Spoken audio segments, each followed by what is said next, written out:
So once you load your 3D print up here, you load it up on the matter hack you're still in, and once you get familiar with this, you can choose how much you want that to fill in, and so yeah, you just transfer it over to this thing here, the G code, and pop her in there. It's popped in there.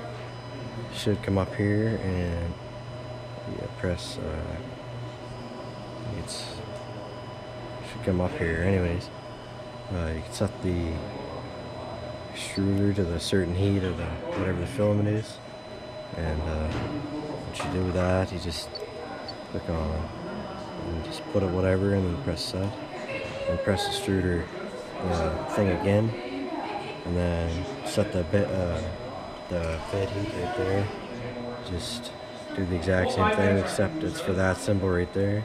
So anyways, and then just press print, and it should come out looking like this.